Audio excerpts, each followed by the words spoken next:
ಸರ್ಕಾರದ ಸಂವಿಧಾನ ವಿರೋಧಿ ಧೋರಣೆ ಹಾಗೂ ಕೇಂದ್ರ ಗೃಹ ಮಂತ್ರಿ ಅಮಿತ್ ಶಾ ಡಾಕ್ಟರ್ ಬಾಬಾ ಸಾಹೇಬ್ ಅಂಬೇಡ್ಕರ್ ಅವರ ಬಗ್ಗೆ ಅನುಚಿತವಾಗಿ ವರ್ತಿಸಿರುವುದನ್ನು ಖಂಡಿಸಿ ಸಂಪುಟದಿಂದ ವಜಾ ಮಾಡುವಂತೆ ಒತ್ತಾಯಿಸಿ ನಾಳೆ ನಡೆಯಲಿರುವ ಕೋಲಾರ ಬಂದ್ಗೆ ವಿವಿಧ ಸಂಘಟನೆಗಳು ಕರೆ ನೀಡಿವೆ.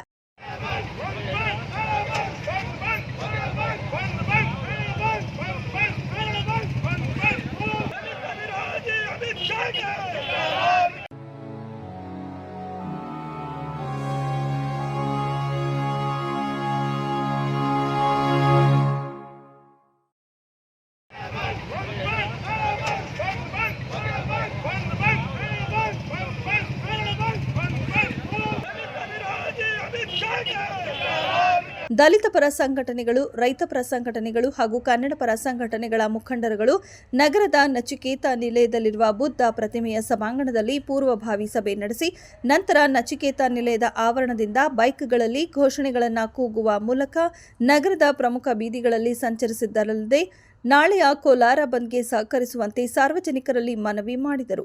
ನಾಳೆಯ ಕೋಲಾರ ಬಂದ್ಗೆ ಜಿಲ್ಲಾ ಕಾಂಗ್ರೆಸ್ ಮುಖಂಡರು ಬೆಂಬಲ ವ್ಯಕ್ತಪಡಿಸಿದ್ದಾರೆ. ನಗರದ ವರ್ತಕರು ಹಾಗೂ ಬಂದ್ಗೆ ಸಹಕರಿಸುವಂತೆ ಮನವಿ ಮಾಡಿದ್ದಾರೆ.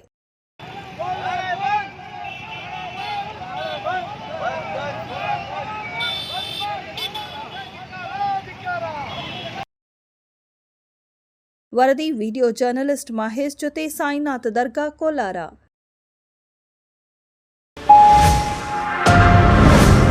Media network